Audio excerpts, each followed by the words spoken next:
I don't know what happened, but it got quiet. I should take advantage of this. I think everybody is ready to go. Yeah. Good morning. Good morning.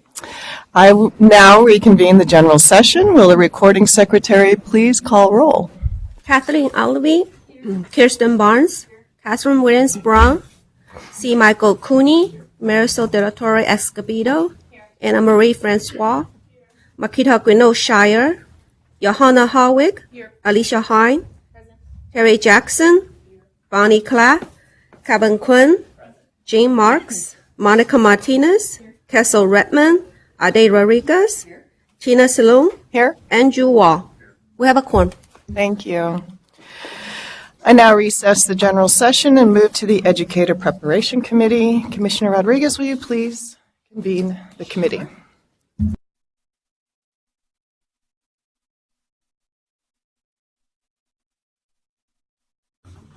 Good morning. I'd like to reconvene the Educator Preparation Committee. We have 3 remaining items this morning. The first item is 2E. Item 2E is the initial institutional approval, Stage 2 eligibility requirements for Alder Graduate School of Education. And we do have a commissioner who will be recusing herself. I would like to recuse myself from this item. Thank you. Okay. Thank you, Commissioner Hartwig. This item is being presented by Hart Boyd and Lynette Roby. This is an action item. Mr. Boyd, will you please begin? Yes, thank you. Good morning, Commissioners. Good morning. This item presents Alder Graduate School of Education's responses to the Stage 2 eligibility requirements for the Commission's consideration and possible approval. Alder Graduate School of Education is seeking initial institutional approval to become eligible to offer the following programs: a preliminary multiple subject credential program, a preliminary single subject credential program, a preliminary education specialist mild moderate credential program, and a bilingual authorization program. Now today we don't have our normal graphic here, so if you look in your item, there will be a little chart that outlines the 5 stages of the initial institutional approval process, and we are currently in stage 2. As a reminder, approval of Stage 2 of the initial institutional approval process does not allow an institution to offer an educator preparation program, but only approves them to move to Stage 3, at which time they would submit preconditions, common standards, and program standards for review. They would be required to come before you again for consideration following the review of the preconditions and common standards in Stage 3. We have with us today, representing Alder Graduate School of Education, Dr. Heather Kirkpatrick, President, and Dr. Nate Monley, Dean. They will both be available to answer any questions about the 12 eligibility requirements. A copy of Alder's complete eligibility requirement document can be found in the attachment to this item. On page 4 in this item, you will find a table with staff recommendations for eligibility requirement criteria 1 through 9 and summaries of Alder's responses to criteria 10, 11, and 12. Upon review of the responses and evidence provided by Alder for criteria 1 through 9, the staff recommendation for each criterion is that of aligned. And beginning on page 7, you will see the final 3 eligibility criteria for the Commission to consider.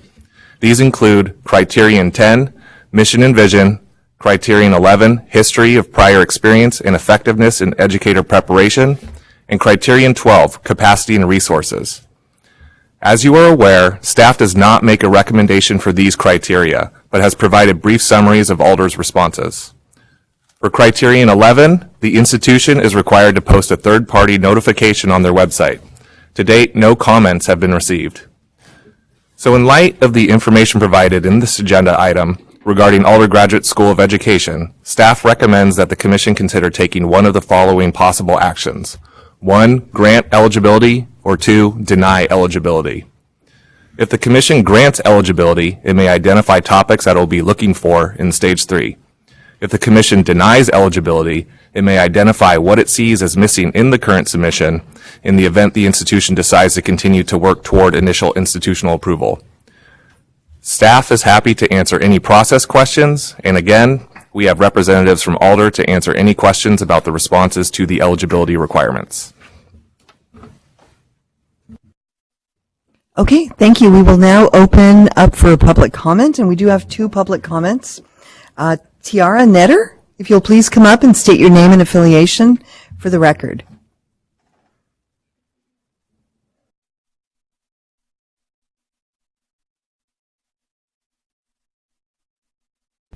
My name is Tiara Netter, and I'm here representing Alder residency program.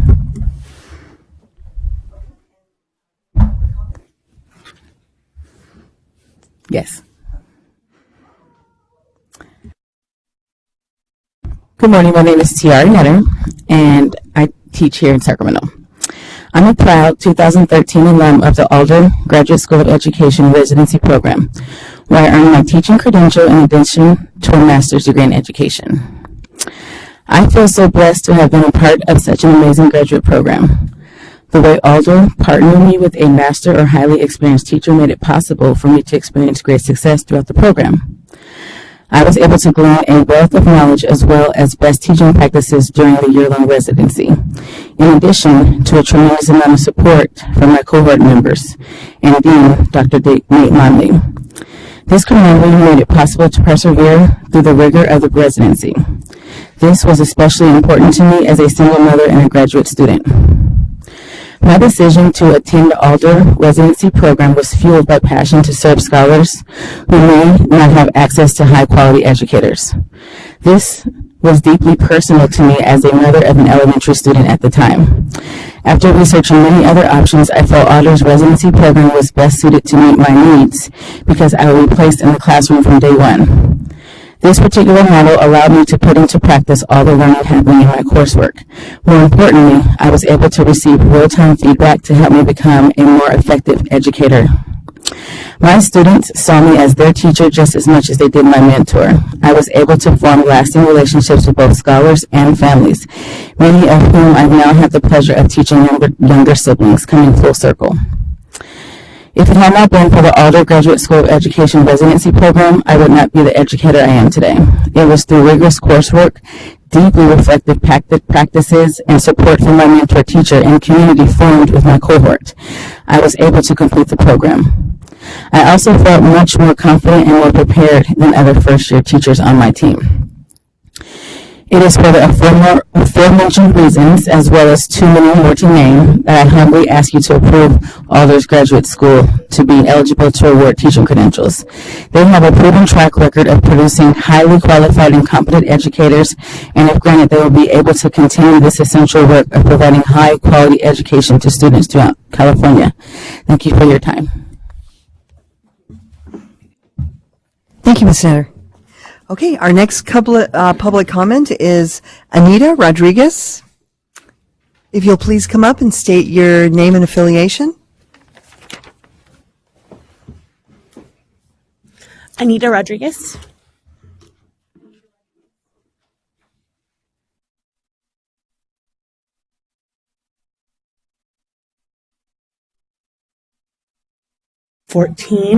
The program, it was just such an amazing program. I'm proud to say I'm a first generation college graduate, and so not only did I get my credential but my master's, which I am equally proud to say that I'm a part of the Alder family. It set me up for success, just like Ms. Netter was saying, with a year-long program, being in the classroom from the first day of school to the last day of school. That experience that I received in my year-long residency was just invaluable. I currently am a mentor and have a resident of my own, so I'm able to do the same for them, which Alder did for me. I didn't even really apply to other programs because I knew that Alder was the choice that I wanted and was going to be able to be the teacher that I wanted to be and serve the children here in Sacramento.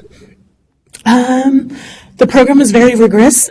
For about 10 months, I really didn't have a life, but it was so worth it. Working with my mentor, working with the professors and the other residents in this program, you had so much support.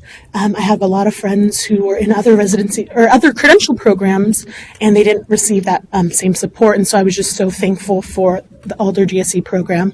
Mr. Monley was extremely helpful and got me through some very tough times in my program. And I can't say that other friends that I have who went through different programs can say that the dean of their college helped them out personally and got them through those difficult times. So I'm extremely grateful for Mr. Monley. The program is just so amazing, and I would just humbly ask you guys to please allow Alder GSC to, prove eligibility so more teachers like myself can make that difference here in Sacramento and be these teachers and help change the lives of these students here in K-12. And it's just such a great program. I could just go on and on about it, but I just wanted to leave you with that. Thank you. Thank you so much, Ms. Rodriguez. Okay, so public comment is now closed. Commissioners, do you have any questions or comments that you'd like to make? Commissioner Allaby and then Commissioner Hind.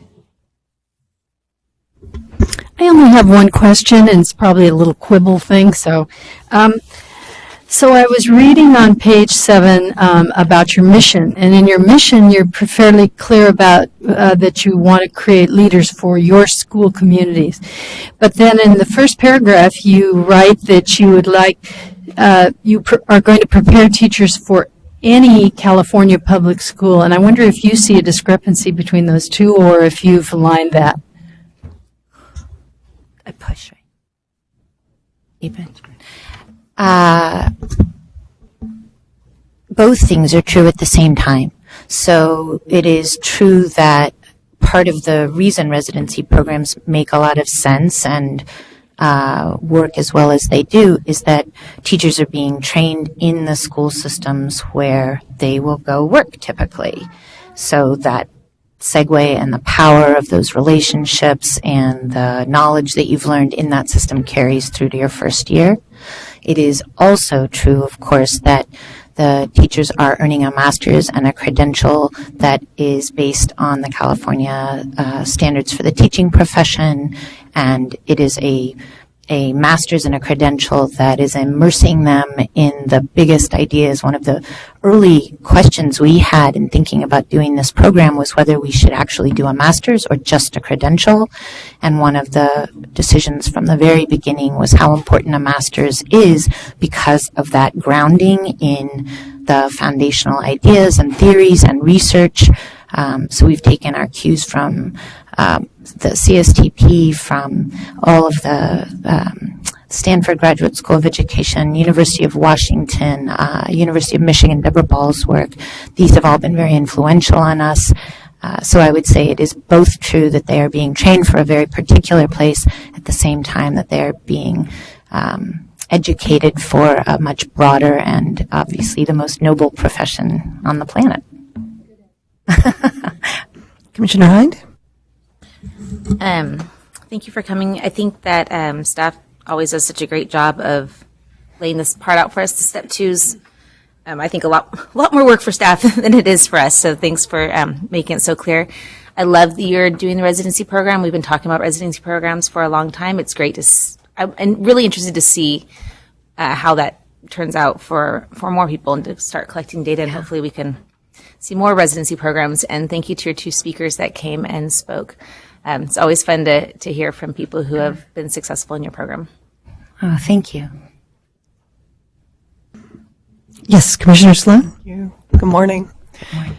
I have a question about how you are moving forward. I know for quite some time you have been in partnership with the University of the Pacific, and I also note in your documents that with that partnership, you've signed partnership agreements with a number of different schools. Yeah. And you'll continue to work with those schools in placing your teacher candidates?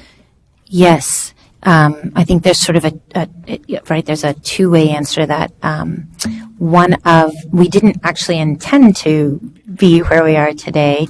When we started this, it was just a pilot program, and University of Pacific was wonderful and said that they would try this with us. Mm-hmm.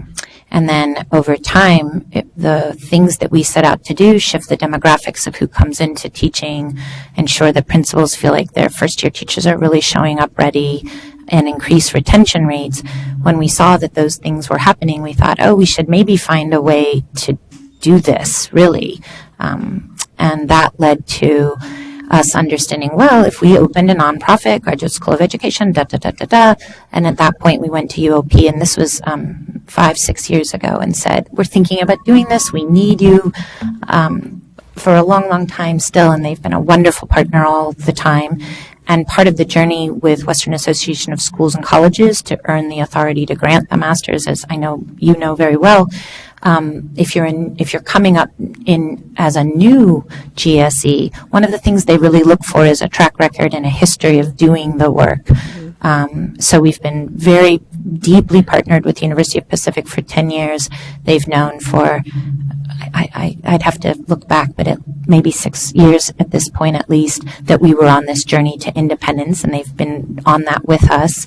And it's very much an on-off switch. We either have the authority, we do now have the authority to grant the master's from WASC. Of course, we don't have the authority from CCTC yet, and that's the next series of things to accomplish before we could be independent from University of Pacific. So part one is that's a part of the journey. And then to your point about relationships with school systems, yes, those are school systems that are working with us on this residency now for the past number of years, some longer than others. But our intention very much would be to continue offering them the partnership that we have offered them to date. And I think so far they're all very excited about that. And so how would things change? You said moving towards independence. If you're not partnered with UOP anymore, what is it that Alder is going to be doing now that's different? Let's see. There's probably an operations end answer and an academic program end answer. So on the operations end, one of the biggest things that WASC, in fact, looked for and ended up agreeing we had met was on the ops end. So setting up a financial aid office, having a registrar, things that UOP obviously had been doing all this time. So all of that is well on its way, if not already established. So on the operations end, I think we're very, very ready. And on the academic end, I'd say we are very, very ready as well. One of the things that University of Pacific did, so it's in their general ed, single subject and multiple subject, it's a 12-course series. And in the beginning, all 12 of those courses were taught by University of Pacific faculty, and over the past 10 years now it's shifted and it's been all faculty, their faculty, but they appoint people who we submit. So really we've been running the academic program. I guess it's sort of if you were to draw a picture, I could sort of put the stepping stones along and how we have taken on, and I think what we talked a lot about with WASC was how we are mirroring and duplicating all of the aspects of the work that they had done, and really came up under them and learned so much because of them. Well, it does sound ideal, having had that experience and that partnership. Was very helpful. And growing into where you are now. Thank you. Yes. Commissioners, do we have any other questions or comments? Okay, so this is an action item. Do I have a motion to either, 1, grant eligibility to Alder Graduate School of Education and move forward to stage 3, or 2, deny eligibility? Okay, we have a motion to grant, and we have a few seconds. Commissioner Hind made a motion, and Okay, so as soon as we close the motion, then we can have a discussion before we vote. Okay, and then Commissioner Martinez seconded. All right, Commissioner Francois. Thank you so much. I actually have 2 questions. I'm wondering what led you to the decision to seek independence from the university rather than continuing collaboration with the university.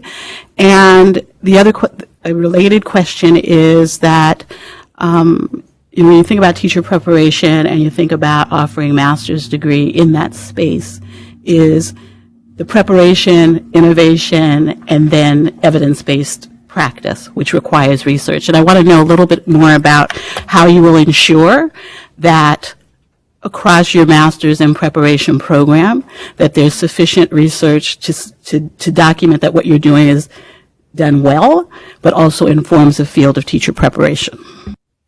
So why independence, and then how are we documenting and contributing to the field?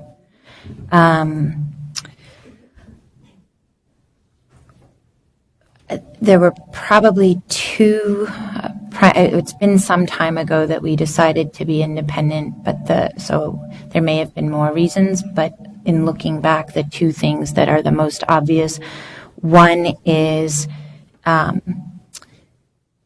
University of Pacific has a tuition set at a certain price, and one of the three goals we had from the very beginning was to diversify who came into the teaching profession, and from the beginning we have underwritten that cost of tuition so that we could attract.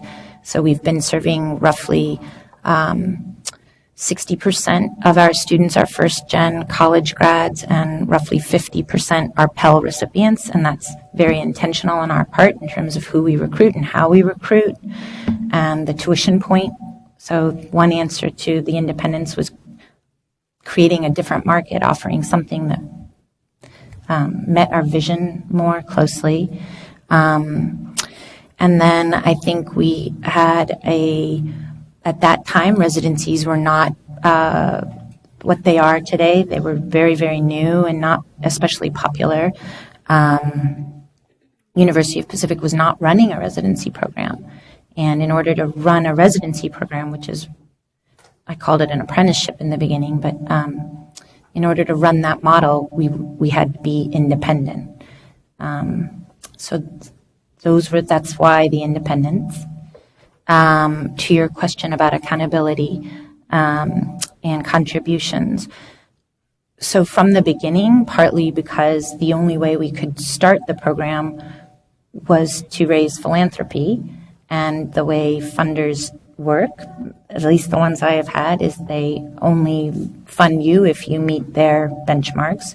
And we made three promises to the funders from the beginning that we have tracked ever since.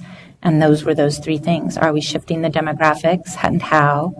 Are our teachers showing up in ways that principals say, yes, this is a teacher who's ready in their first year?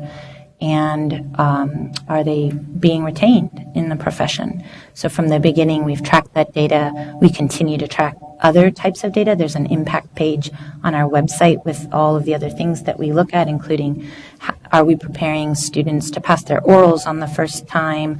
Are we preparing students to pass their the EdTPA on the first time? So we're very, very rigorous and even quite public about our data and accountability.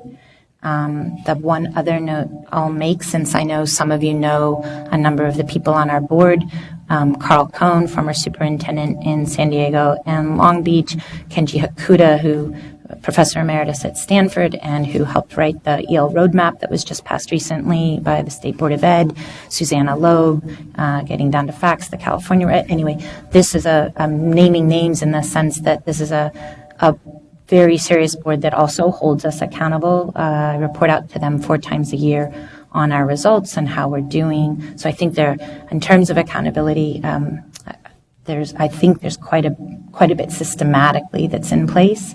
And then in terms of contributing to the field, I couldn't agree more. Again, to the question earlier, we really had the choice at the beginning, should we do master's or just credential? And from the beginning, we've been very committed to a master's program. And part of the thinking is, I'll say a little bit more than I said the first time. I believe that we're training teachers who want to be teachers for 30 years.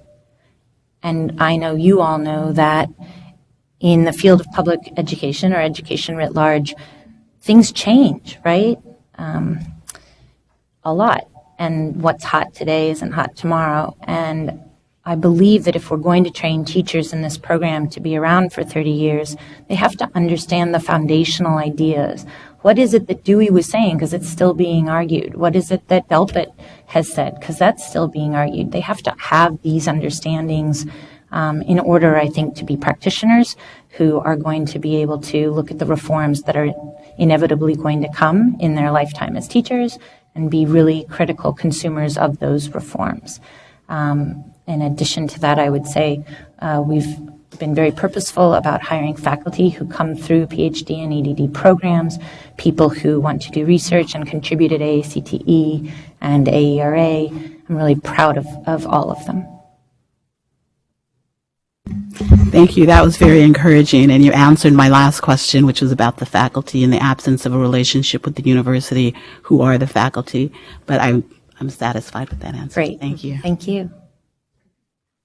Okay, so we do have a motion and a second. Any further discussion before we call for a vote? Okay, all those in favor of granting approval, eligibility to Alder Graduate School, please say aye. Anyone opposed? Okay, motion carries. Thank you.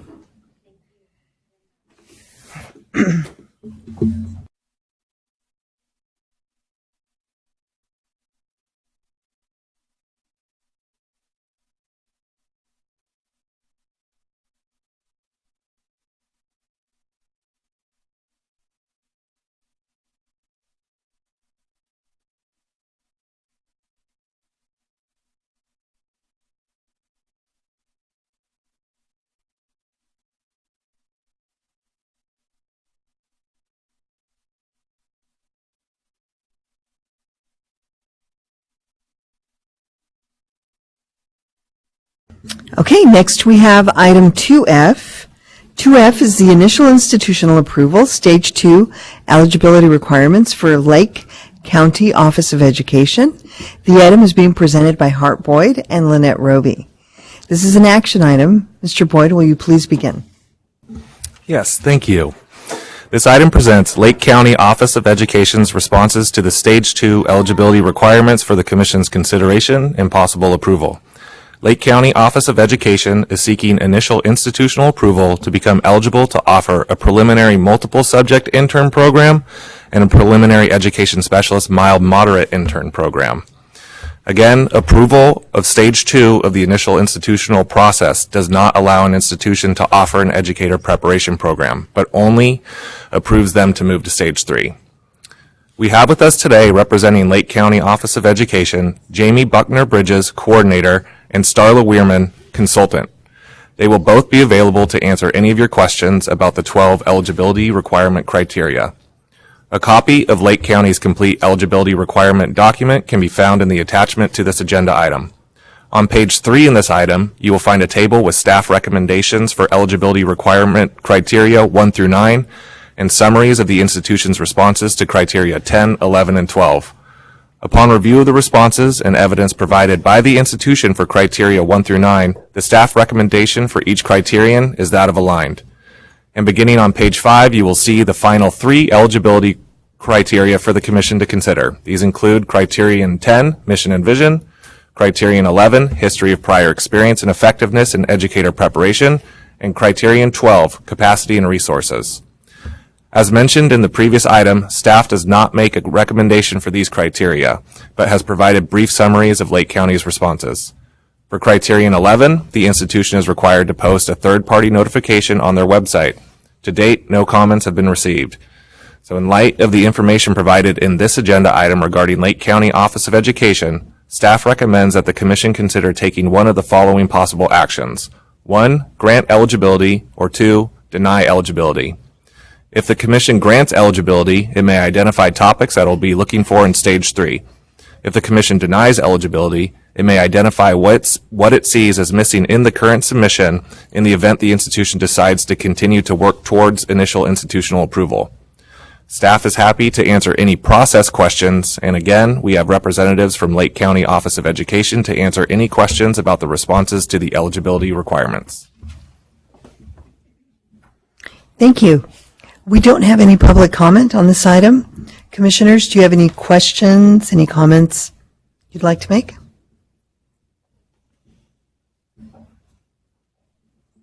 Commissioner Francois? Good morning. Just so that I'm clear, so there are 2 intern programs, one special ed, one multiple single subject. I'm looking at you, both multiple subject. And it's a hybrid, right? Is it part online, part face-to-face? Could you talk through a little bit about that? How much time online, how much face-to-face? Is there differentiation between the kind of experiences that are going to happen in person versus online? Thank you for the question. I'm Jamie Buckner-Bridges, Program Coordinator for Teacher Development at the Lake County Office of Education. To answer your question about the blended hybrid model, our course meetings will alternate between in-person and online so that students are, after an online session, always seeing an instructor directly after so that they're able to engage in that collaboration. The online assignments will be built upon what's happening in class so that everything is really interconnected. In addition to that, well, I should mention that the reason that we are moving forward or hoping to move forward with a hybrid model is because of the geographic nature of our county. We are a very small population, but geographically very spread out. All of our communities go around a lake, and so it could easily be an hour or more drive from one town to the other in the same community. And so to make the work sustainable for our students, based upon their feedback, the hybrid model is really setting them best up for success, and that they're not traveling 2 days a week after working all day to also attend classes. I hope that answers your question. Yeah.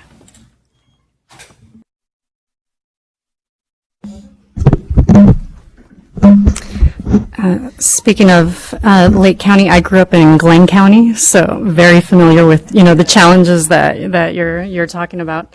Having said that, can you describe just the working relationships with the educational partners that you do have, and specifically the Be a Teacher program and how that integrates? So in 2017, the superintendent of Lake County Office of Education and Mendocino County Office of Education identified a need in both counties for providing a teacher prep program because of lack of access to programs within both counties and also cost of programs.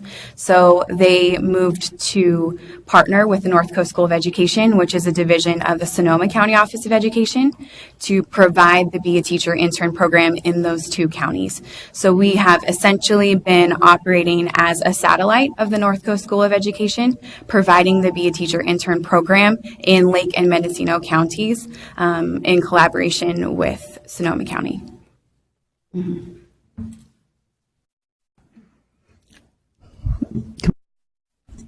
Good morning. Sorry about that. Over time, have you seen a change in the number of interns that you need within your district, or what is prompting you now to want to create an intern program? Yes. We have seen a change in the need. If anything, it's increasing. We have a very large number of teachers working on PIP and STIP credentials. Right now, the percentage is about 10% of our teachers are PIPs or STIPs. We have, I think, around 60 right now that are starting this school year with a certificated staff of about 600 in Lake County. And we very much so have a challenge with getting those folks certified and not losing them from the PIP-STIP permit onto intern, onto preliminary. We've had turnover from the PIP-STIP permits because of lack of access to programs. Folks have a hard time finding a program, or they find a program and it's really expensive, or they find a program and they have to drive out of county to Sonoma or to Sacramento County. And because of those challenges, we've had a hard time moving those people onto becoming fully certified teachers. So to answer your question, yes, we are seeing a need. If anything, the need is increasing. And that's really why our county office is deciding to move forward with building our own program so that we can try to solve that problem locally by providing access. One more question. Okay, Commissioner Schlett. And how are the candidates in your program going to be supported financially? Are they paid a full salary, or do they receive other supports? So most all of our candidates are working full-time as teachers currently. Like I said, most of them are PIPs and SIPs already. Some of them are substituting, so they're receiving full teacher pay and benefits. Another piece that we have in our county is we did receive the Local Solutions Grant, which is providing additional funding, particularly for our special educators. And will there be additional tuition fees for the intern candidates? Yes, so of course we do have to charge tuition, but it's significantly less than other competing programs. Okay. Thank you.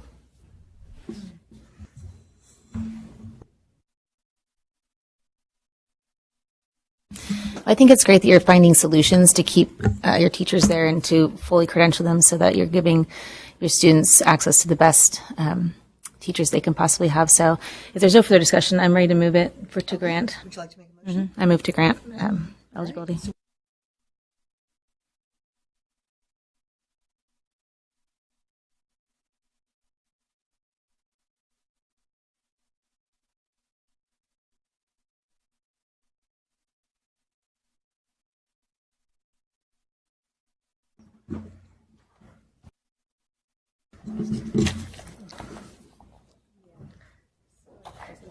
Okay.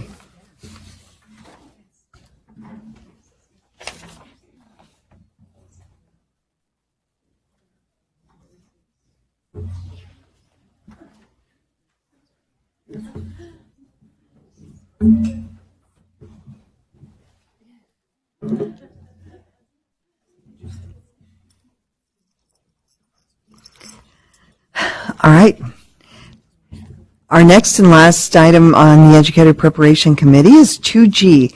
Item 2G is the initial institutional approval, Stage 2 eligibility requirements for Folsom, Cordova Unified School District.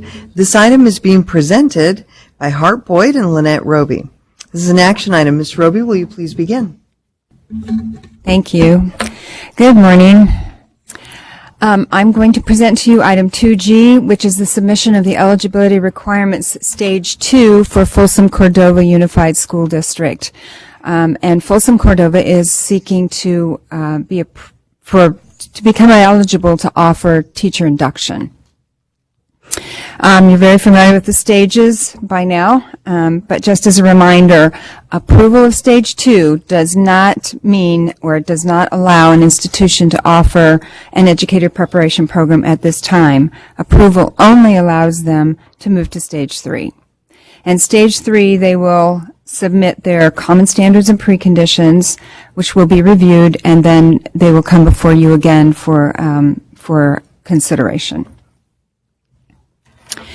We have with us today, representing Folsom Cordova, Curtis Wilson, who is the Assistant Superintendent of Elementary Instruction, and Mindy Andrus, Teacher Induction Elementary Music, Art, and PE Coordinator. And they'll both be available to answer any of your questions about the eligibility requirements in the program. A copy of Folsom Cordova's complete document was provided in the attachment to the agenda item. On page 4, you find the table with staff recommendations for eligibility requirements criteria 1 through 9. And upon review of the responses and evidence provided by Folsom Cordova for criteria 1 through 9, the staff recommendation for each of these is that of aligned. On page 7, you'll find that the other 3 criteria, criterion 10, mission and vision, criteria 11, history of prior experience and effectiveness in educator preparation, and criteria 12, which is the capacity and resources criteria. And as you know, staff does not make a recommendation on these criteria, but has provided brief summaries of each of the responses. Again, for criteria 11, as Hart has already mentioned, history of prior experience, the institution is required to post the third-party notification on their website. They have done so, and to date we have no comments have been received. So in light of all of that information provided regarding Folsom Cordova Unified School District, staff recommends that the Commission consider taking one of the following 2 actions: grant eligibility or deny eligibility. And if you do grant eligibility, you may identify topics that you'll look for in stage 3. If the commission denies eligibility, it may identify what it sees as missing in the current submission in the event that the institution wishes to continue to work towards initial institution approval. And staff is happy to answer any process questions. And once again, we have Folsom Cordova representatives here to answer any questions about the eligibility requirements and the program. So there are no public comments on this item. Commissioners, do you have any comments or questions? Bless you. Where do your new teachers go for induction currently? Currently, we're partnered with Sacramento County Office of Education and their teacher induction program.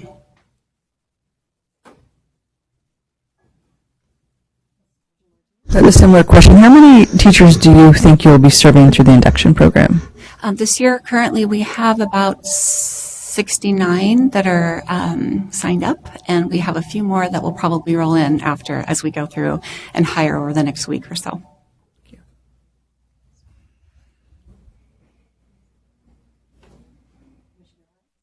This question doesn't have anything to do with granting or denying. I'm just curious. Are you planning on charging your teachers for induction, or will it be something that they get just for being in your district?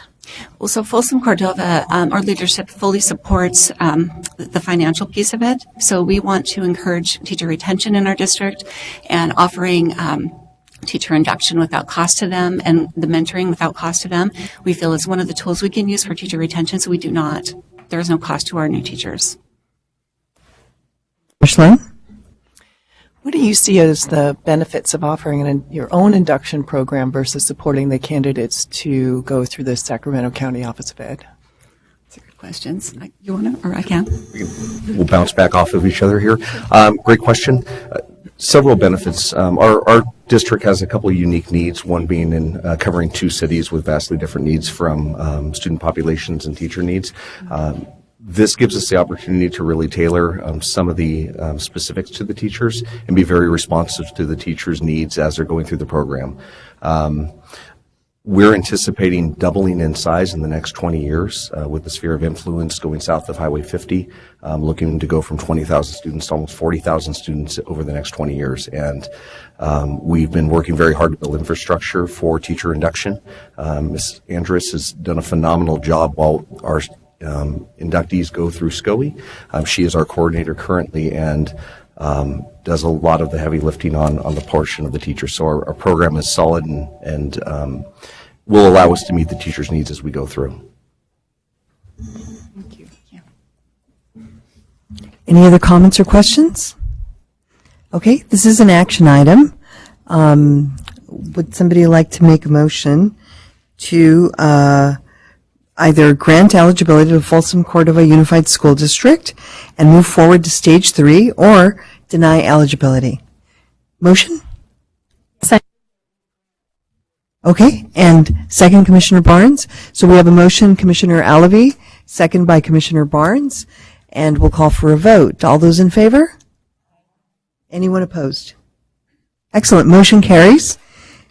Having no additional items, I adjourn the Educator Preparation Committee meeting, or committee.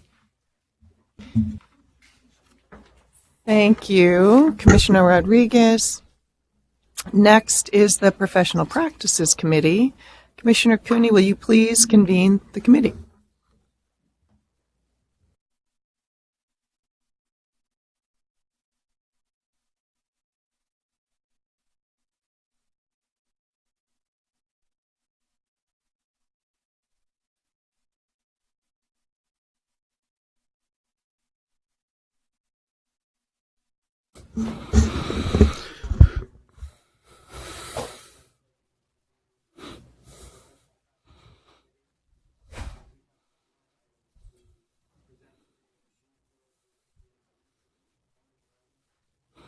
And Gil Gonzalez, our Staff Services Manager in the division, will be presenting. Mr. Gonzalez, good morning. Good morning.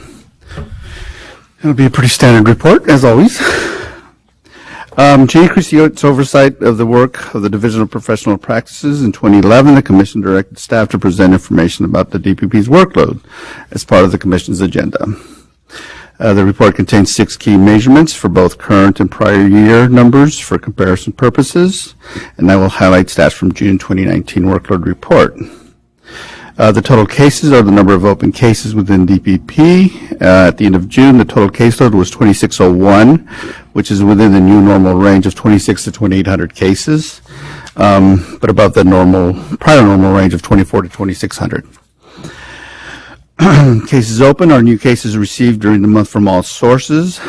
Staff opened 420 cases in June.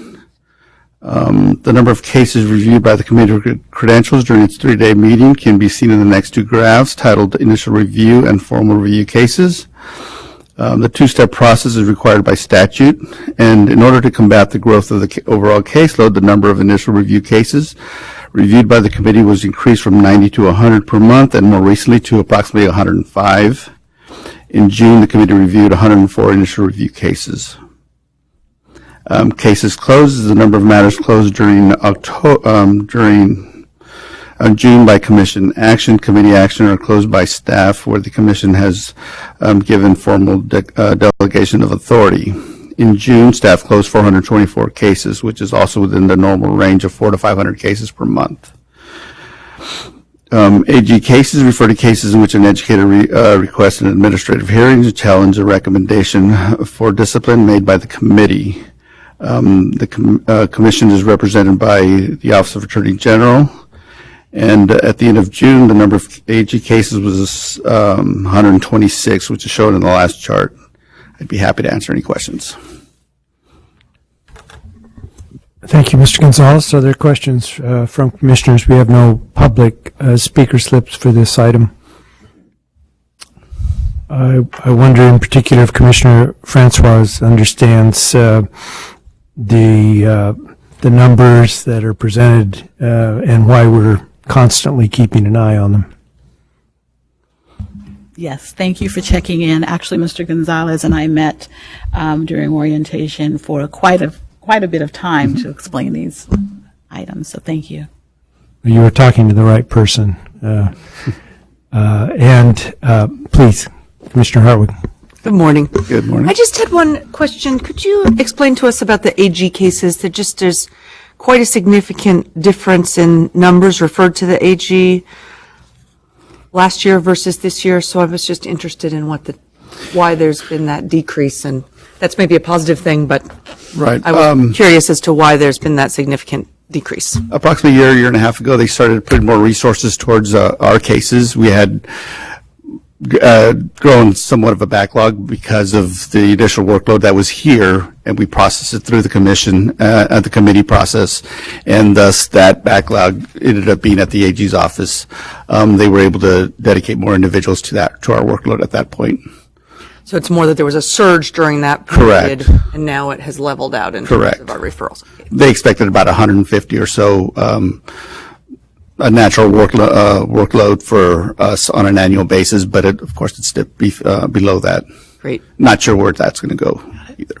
And then just a follow-up question. I know we've had discussions before about that there's been a very pressing caseload for our internal counsel's office as well as the Committee on Credentials. Are you able to speak to us at all about how I understand you've been able to keep up a good rate of moving through the cases. Right. But are you able to tell us anything about how staff is managing to keep up with this new normal level of very serious number of cases? Anything that we should consider about that?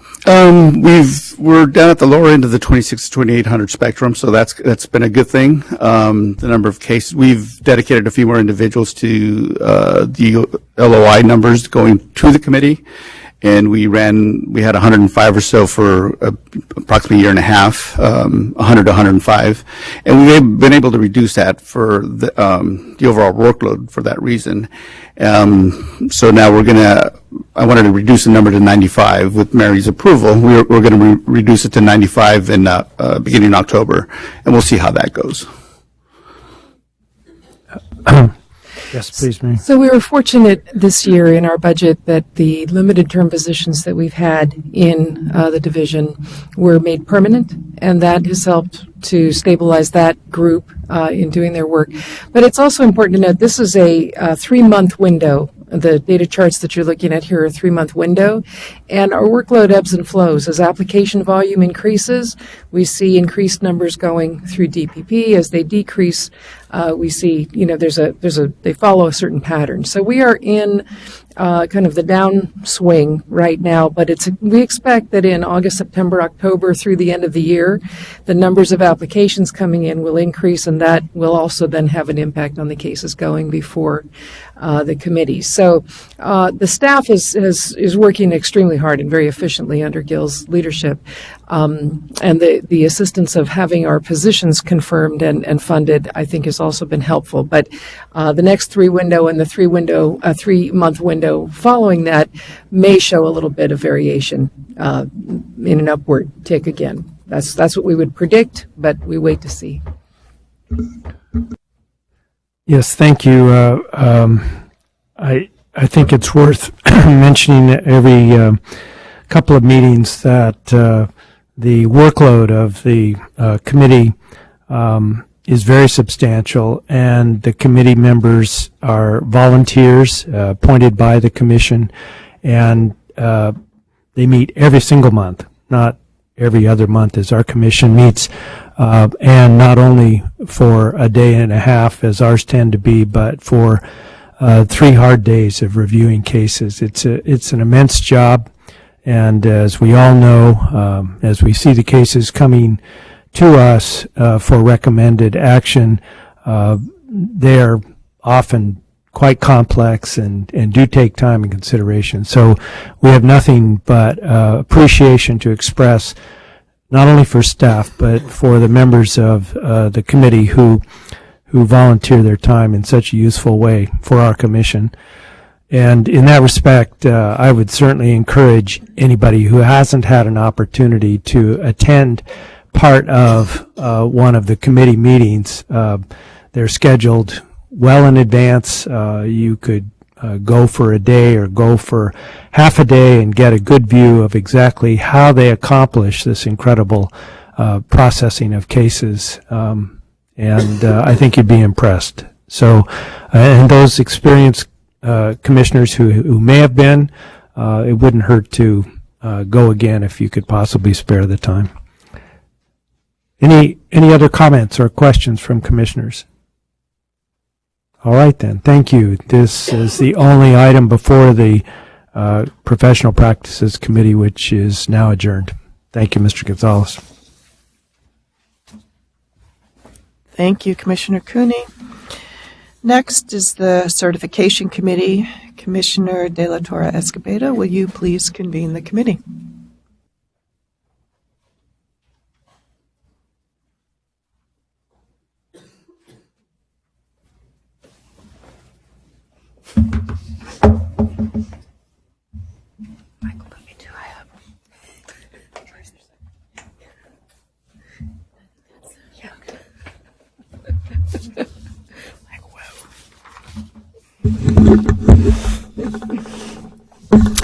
I now convene the August 2019 meeting of the Certification Committee to order. We have one agenda item. Item 4A presents proposed amendments to Title V of the California Code of Regulations pertaining to fees. This is an information action item and will be presented by Vanessa Ragudo and David Crable. Ms. Ragudo, will you begin, please? Thank you, and good morning, members of the Commission. This agenda presents proposed amendments to Title V, Section 80487 of the California Code of Regulations pertaining to credential processing fees. Title V, Section 80487 was last amended over a decade ago. Since that time, the Commission has twice taken action to align the credential processing fee structure with the statutory limits permitted, the current base application fee being $100. Also, with elimination of printing paper credentials as of September 8, 2008, regulations regarding duplicate credential documents are now outdated. In addition, since new physical copies of credentials are no longer printed when an educator changes his or her name, there is no longer a fee for name change applications. This information, as it presently reads in Section 80487, must also be brought up to date. And now David Crable will continue with additional information. Thank you, Vanessa. Good morning.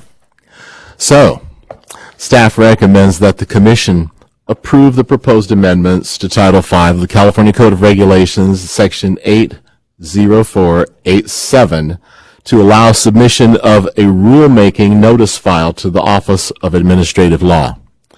Really, because the proposed amendments are basically considered technical in nature for the purpose of aligning regulations with current statute and practice, then no public hearing is being planned for this item.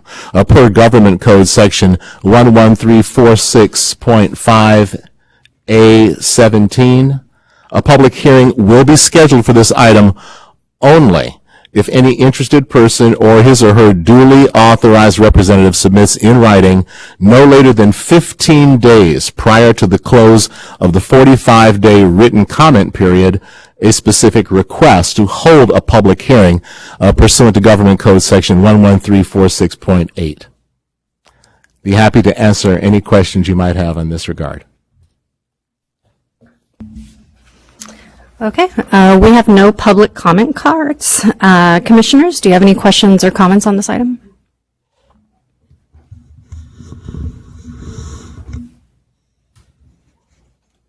Yeah.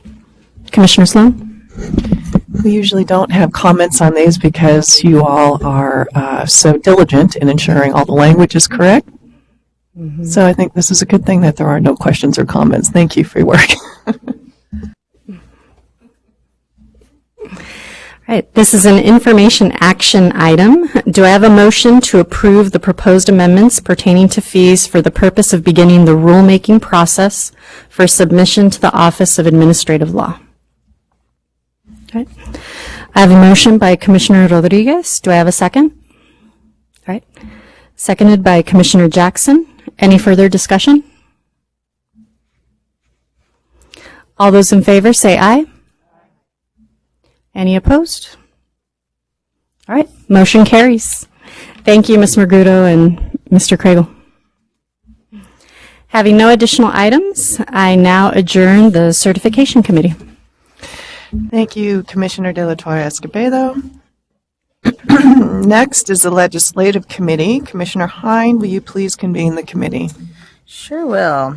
I now convene the August 2019 meeting of the Legislative Committee. The committee has one item before it today. Item 5A is status of legislation. Michelle Peralt will present this item. Ms. Peralt, will you please begin? Good morning. I can say good morning because we're still in morning. Okay, so legislation. So we are finding ourselves right now towards the end of the first year of our second year session. We are all taking a slight breath of air because the legislature is on summer recess and they will not be back until August 12th. So we have about another week and a half or so to have a little bit more quiet. But when they come back, it will be a fevered pace until the end. They have about a month to be reviewing the bills that are still making their way through the legislative process. Most, if not all of those bills will be heard in the fiscal committees of their second houses. All of them should have made it their way through all their policy committees, both on the Assembly and Senate sides, prior to the break, unless they get a rule waiver, which we have seen those as well. So, but most of them will be heard in the fiscal committee to be analyzed on whether they'll have any impact on state funds or otherwise any other funds, special funds. If they come out of the appropriations committees in their respective homes, they will then go to the floor of their respective houses and then on to the governor's office if they're passed. So I just wanted you to have sort of a context. All of that will happen between August 12th and September 13th when they adjourn for the fall. And then once they adjourn, the governors will have a month to either veto or sign anything that is on his desk at that time. So we will be officially done October 13th with the whole legislative session. So just to give an update on some of the bills we've been tracking, I know we've talked about these throughout the year, but there's a lot of numbers and a lot of information. I'm not going to cover everything that's in the item as I normally do, but if you have questions, please feel free, and I'm happy to answer them. We do still have 2 sponsored bills from the commission that are making their way. AB 525 is our minor policy bill. That one is a technical bill that's doing some cleanup within the Ed Code, updating some of the language that we now use that is old. And that bill is actually sitting on the Senate floor. It's only one step away from the governor's office, so we anticipate they'll take that up when they come back, and it should make its way to the governor's desk at that point. And the other bill that we have is AB 1219. This is our assignment monitoring bill that we're continuing to work to update our process for monitoring assignments of teachers. That bill was heard last month in the Senate Education Committee. It was passed out of committee. And so when they come back, it will be heard in the Senate Appropriations Committee before it continues on its way. We are continuing to work on some technical amendments as well as some additional amendments. We've been reaching out to some stakeholders who have asked us to consider some amendments. We've been doing that during recess and hope to have a bill that's ready to go with all stakeholders in a good place when they come back. So that one will continue to move along, we hope. Then a few others, just that we have updated you on in the past. AB 988, this was a bill to help eliminate some of the barriers for out-of-state special education teachers who were coming in and were working in another state on a generic special ed credential.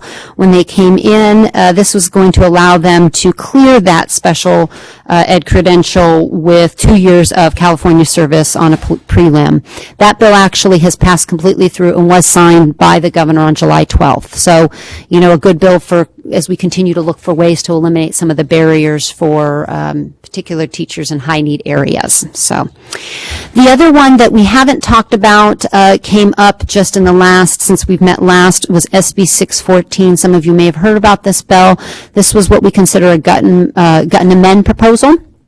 And it was introduced in the middle of June, and it proposed to eliminate the Reading Instruction Competency Test, or RICA, as we know it, as of January 1st, 2020, and then require the Commission by July 1st of 2020 to ensure that all approved preparation programs can instruct and reliably assess candidates to ensure individual competence to deliver comprehensive and research-based reading instruction. It was a big bill. It has a large coalition working on that bill, and after much discussion with stakeholders, then the author as well as the other committees, that coalition has decided to park that bill for this year, so it's not going to move. However, given the conversation and dialogue, we do anticipate that bill will be brought forward again next year as the coalition continues to work through what the details should look like related to RICA. And then the last one I just want to mention is AB 123. This was a bill dealing with early childhood education, and it would have required some additional things for permit holders by a certain time frame. That bill was also held in committee, so it's not moving this year, but we do anticipate, again, because early childhood education is something that is being heavily discussed in the legislature and in the governor's office, that bill will also continue to be worked on as we move into the fall, and so I would anticipate we would see it trying to move again next year. So those are kind of the big highlights. I'm happy to answer any questions on any other bills you might have, or on those. We have several public comment cards. Janet Davis, you're up first. If you could please state your name and affiliation for the record.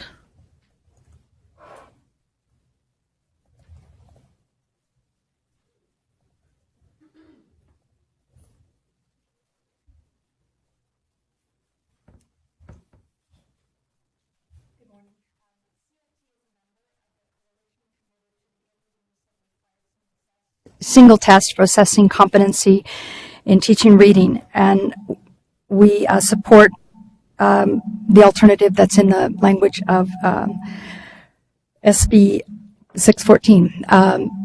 I've always heard that comment about what do we do with the early completion option, and I'm sure there are, I didn't read it in the bill that was part of it, so I'm sure that will not be a problem if that's the choice that is made, or maybe there's another off-the-shelf test that could be used for that. Thank you, Ms. Davis. Danette Brown.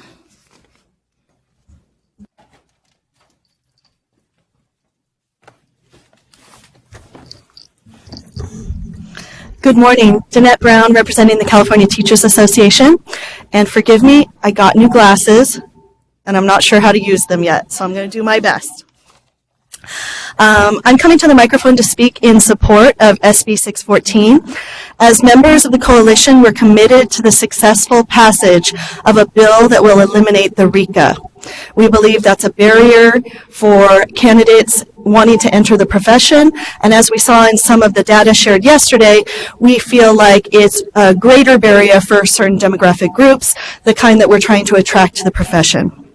We believe that an appropriate program-embedded assessment of candidates, not a standalone test, will demonstrate their readiness to teach reading and will include all K through 12 teachers so that regardless of grade level or setting, that all students will have a well-prepared teacher. Thank you.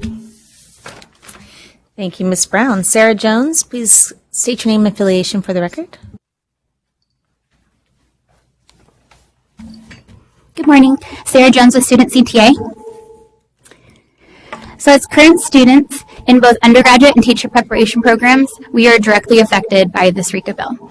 It has proven to be an outdated standalone test that is not aligned with California's current reading and literacy standards. As we discussed yesterday, we know that teacher candidates are required to have 600 hours of supervised practice teaching. We also pass a TPA, which includes independently scored demonstrations of actual teaching, and are required to perform coursework and fieldwork that includes assessment of the expected knowledge of skills that effectively teach reading and literacy, which is aligned with California's current coursework and framework. All these methods of assessment require much greater depth and learning than a written test like the RICA. It is also concerning that during a time of critical teacher shortage, the RICA is creating barriers for a diverse teacher workforce, as we saw yesterday in the annual report of passing rates. In addition, many of us, including myself, support ourselves financially during our programs. This enforces a already financial barrier for many of us, and that the RICA test places an additional financial barrier and prevents a significant number of participants from completing their program. As a coalition of aspiring educators committed to not only our education, but the education of our future students in our classroom, we support SB 614 and propose that with the successful elimination of the RICA, there are still appropriate program-based embedded assessments of teacher candidates that will better demonstrate their readiness to teach reading and literacy at all levels, kindergarten through 12th grade. Thank you. Thank you so much. Next, we have Laura Preston.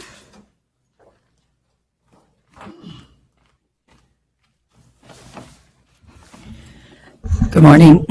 AXA is also part of the coalition in support of eliminating RICA. I want to just make sure everybody's aware we're not trying to do anything to dumb down the reading profession that has been alleged against those of us who are trying to move forward on this piece of legislation. What we want to do is make sure every teacher is prepared to teach reading and literacy, no matter if they're in early grades or secondary schools. And so the bill is a work in progress. We hope that during the fall we're going to bring all the stakeholders together again to continue to improve the bill. It will be ready to go by next year. We have a little bit of time because it has been made what we call a 2-year bill, so it will be moving sometime in probably the spring. But what really has motivated all of us who are working on this is hearing from the students who are being impacted. I think when we decided to make it a 2-year bill, it was kind of emotional for all of us, to be really honest with you, when you hear from the students who are passing every single TPA, they're passing every kind of assessment, but they can't pass this because it's not aligned to anything that they're learning, where they have to take extra coursework in order to be able to prepare themselves for this test and still are failing by mere few points, and then they're not told why they're failing. So when they go back to retake the test, they don't know what they missed before. And so it's been a really unfair process for them. And it's the very teachers that I know at AXA, I can only speak for us, are really trying to get into the classroom. Those are the teachers that look more like our students, that we are looking to bring into the profession. And we want to make sure that those teachers, because another big priority for AXA is recruitment from out-of-state teachers, to make sure that there is some sort of assessment for those teachers who may not have gone through the TPAs here in California, to ensure that they're able to teach literacy and reading. Thank you. Thank you so much. And finally, Rigel Massaro, if you could please state your name and affiliation for the record.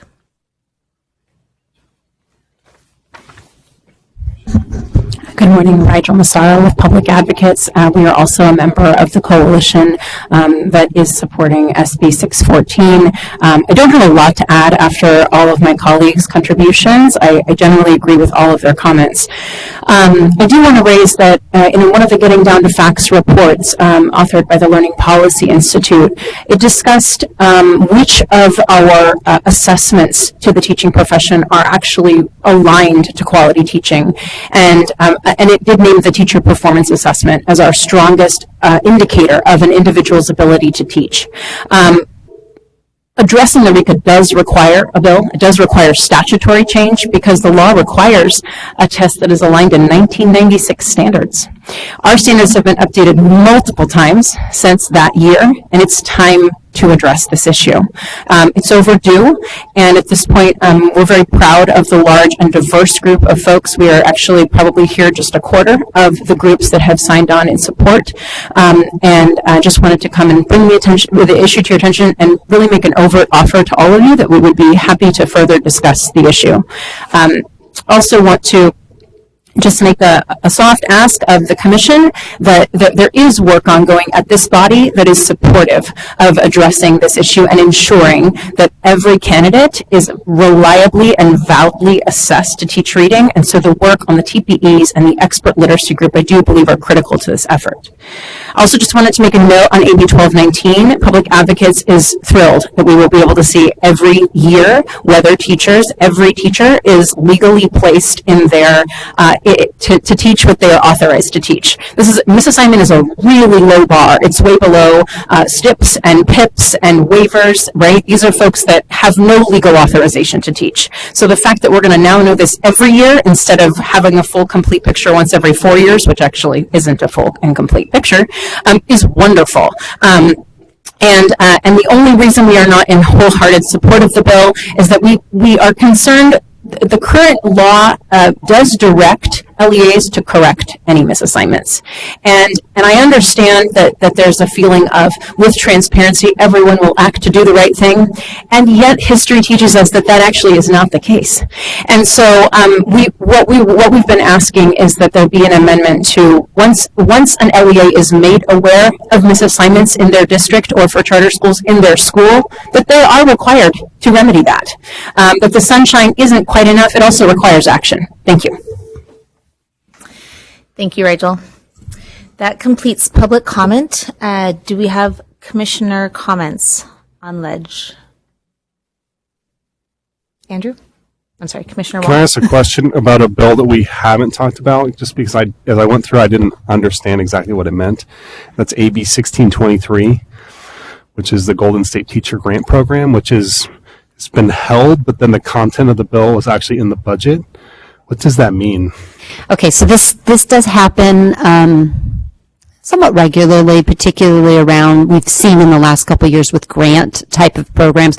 They get introduced into a traditional legislative bill, and as they start to go through the process of the budget, sometimes they are picked up from the fiscal standpoint in the budget. And so it's a bit duplicative now, so oftentimes the bill itself gets just parked. It just kind of dies because the language is embedded in the budget trailer bill language along with the funding to support it. And this bill is exactly an example of that, where we saw funding that occurred in the budget. And so the author, it's kind of an early win in some ways for an author because it gets put into the budget for them. Does that answer your question? Other questions? Commissioner?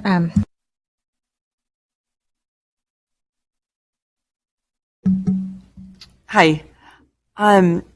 Could you tell me about this may have been addressed at the last meeting. I missed the legislative update at the last meeting.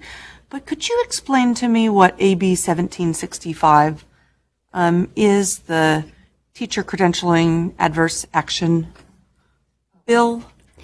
Yes, we did address it just slightly, but this is a bill that we, as the commission, started to have some conversations around related to educator discipline and the possibility of making some changes in that area to kind of quantify in statute some updates related to our adverse action. We went ahead and haven't done anything with the bill at this point, simply because we haven't had some additional time and to do some dialogue on it. So it is considered a 2-year bill, similar to, again, first year of a 2-year session. And so it is technically alive. We want you to know it is there. And it may be something that we start to talk about in the fall about whether we want to use that vehicle. But Assemblymember O'Donnell was gracious enough to provide us a vehicle if we got to a point where we were ready to make some amendments or action in that area.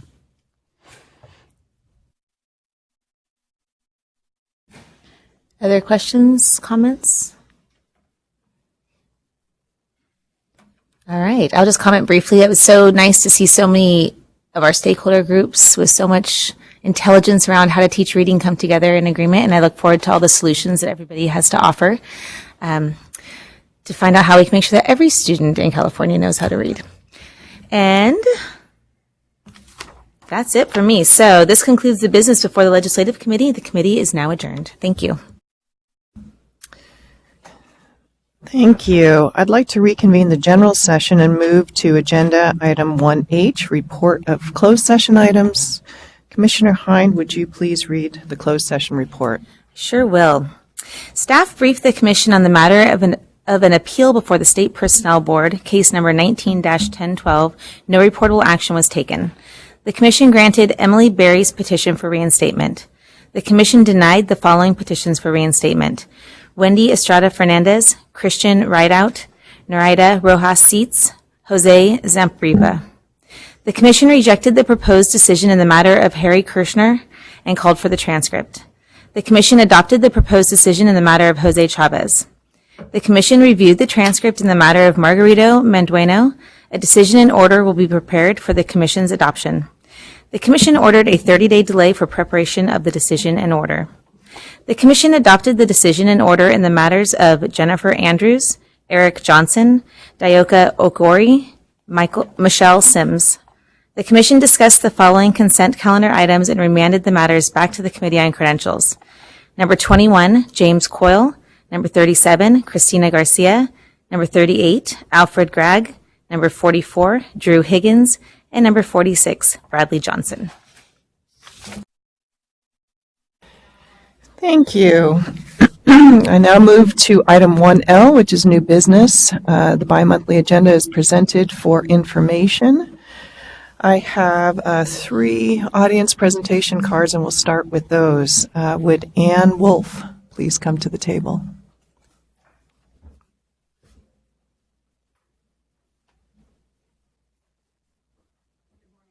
Morning.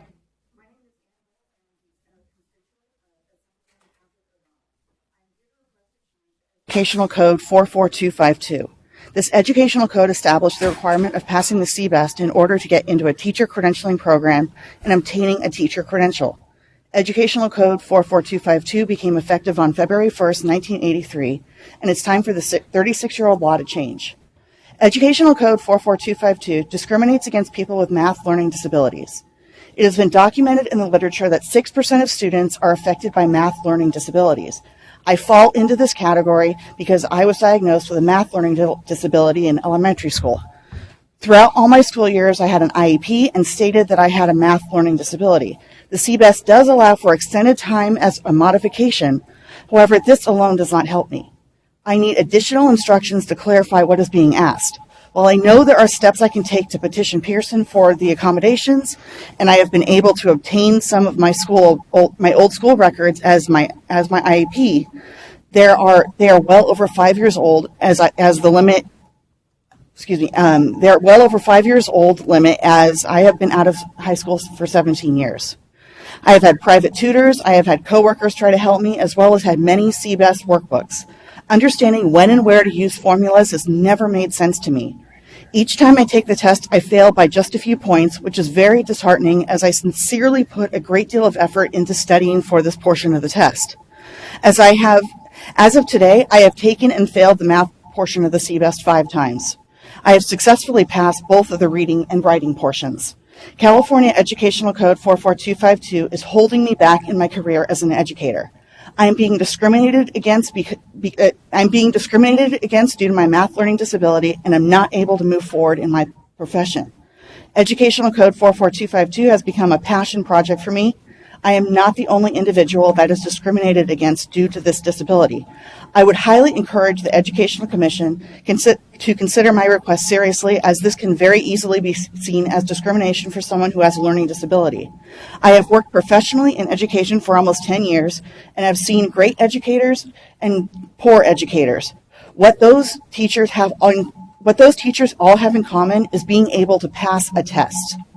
It has been proven over and over again that being a good test taker does not mean you are a master of that subject. I am requesting your attention to this matter as a teacher shortage continues to plague California's educational system. I want to be one of the teachers who can help all the students. However, without a change in this educational code, I am not able to. Passing a standardized test measure is not a way to prove my ability to be a good teacher.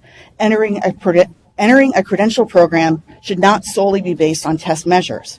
The successful completion of the curriculum in the program is the true test to one's ability to be a teacher. Thank you. Thank you, Ms. Wolf. As you know, this is not an agendized item, so we can't discuss it, but we appreciate you bringing it to our attention. Next, we have Janet Davis. Please come to the table, state your name and affiliation.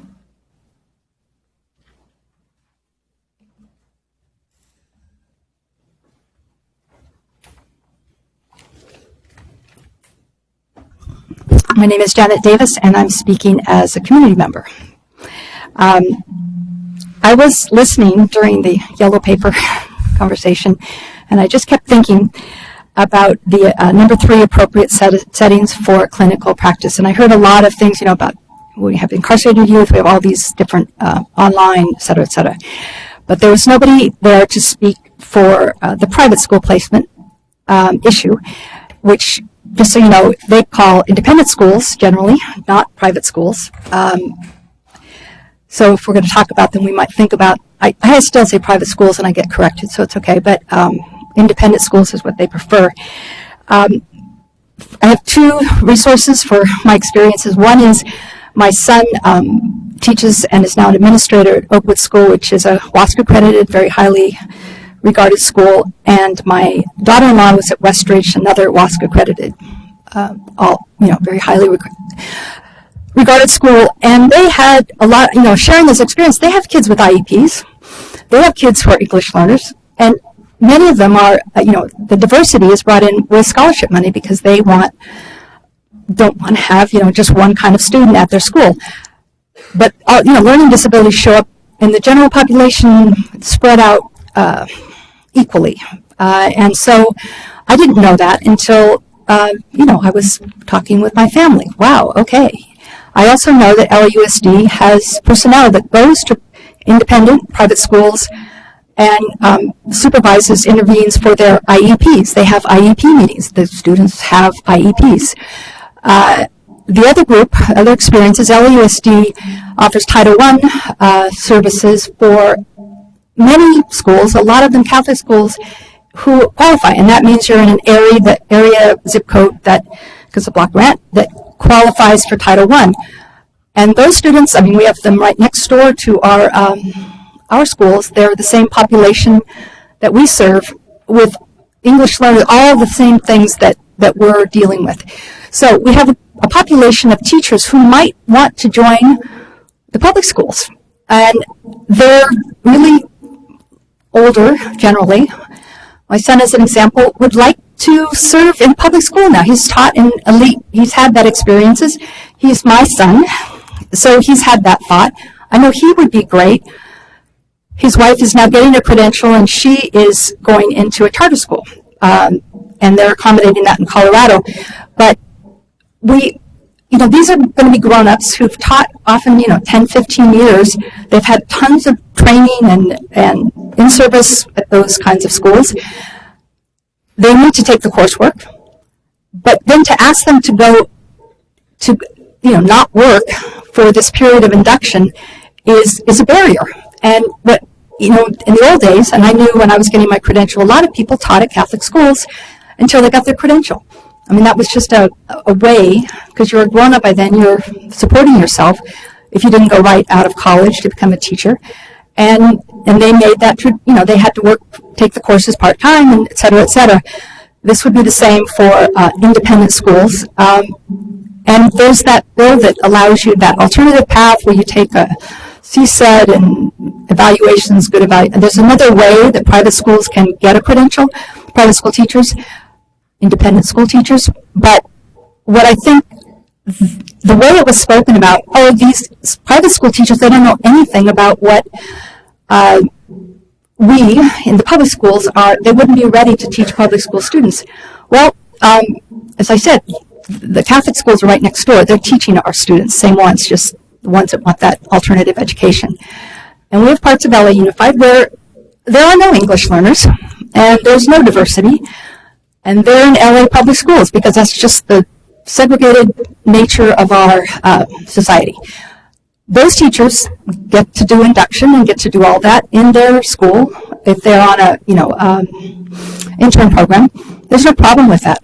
So I think if we think of it sort of like an intern, and I know there's various settings, and there are issues with this the same way as those communities on the edges where there are not ELs and not diversity. But I think we shouldn't just say private schools they don't know, because we're losing a whole bunch of really possible great teachers to our public schools. And so that's just a voice for those independent school teachers who might want to get a credential. And just so you know, they do encourage people to have credentials. I mean, a lot of the teachers at my son's school have California credentials. It's recognized as a good thing to have gone through and learn, and those skills are appreciated. So I'd just like you to reconsider that as not something you just write off as not appropriate setting. Thank you, Ms. Davis. Next, we have Saret Kaminsky. Would you please come to the table?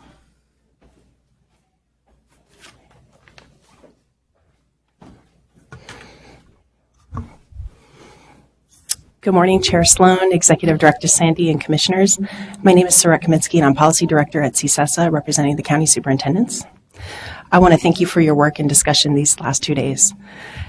Chair Sloan, I want to thank you for your thoughtful opening comments yesterday, for acknowledging the importance of being responsive in the way the Commission deals with the credentialing work, and the importance of being responsive to stakeholders. I also want to thank you for your commitment to bringing the reading discussion to the next CTC meeting. I want to echo some of my colleagues' comments and encourage the Commission towards greater responsiveness on revising the TPEs regarding literacy. Commissioners and staff have heard from stakeholders on numerous occasions, impressing on you the need to revise the TPEs so that programs are completely aligned to what teachers need to know to serve our students, and that the assessments our candidates have to take are aligned to the current California curriculum standards. We've had multiple items on literacy and its assessment for years now, and the conversation has moved at a slow pace. CSESA and many of the stakeholders you heard from today and yesterday are anxious to see the draft TPEs. We are committed to ensuring our standards are aligned to the direction the state has moved in ensuring a robust ELA/ELD curriculum for all California students. As earlier comments reflect, there are assessments that need thorough policy discussion. The next step is for our literacy experts to finalize the TPEs and to also advise us on the best way to assess these TPEs. Whether or not a bill is moving through the legislature, it's our collective responsibility that we fix gaps that have been uncovered in our standards and assessments. Yesterday, the Commission received accolades for taking the harder road in the best interests of students. The reading and literacy conversation, as alluded by my CFT colleague yesterday, will be a political one. But if we trust our literacy experts to advise us on the right next steps, and we do this in partnership, I'm assured that the outcome of such conversation will ultimately lead to what's best for our students and teachers. Although the pace of addressing these concerns has been slow and frustrating, I'm pleased to hear Chair Sloan assure us that the topic will receive the thoughtful attention it deserves and will be on the agenda at the next CTC meeting. Stakeholders are eager to engage in the discussion to ensure that all teachers at all grade levels are prepared to teach reading and literacy and support pre-K through 12 students in learning. Thank you. Thank you, Ms. Kaminsky. Seeing no other audience presentations, I would just like to say enjoy the last few weeks of summer and enjoy the start of the year as well. I now adjourn the August 2019 meeting of the Commission on Teacher Credentialing. The next meeting is on September 26th, 27th, 2019. Thank you.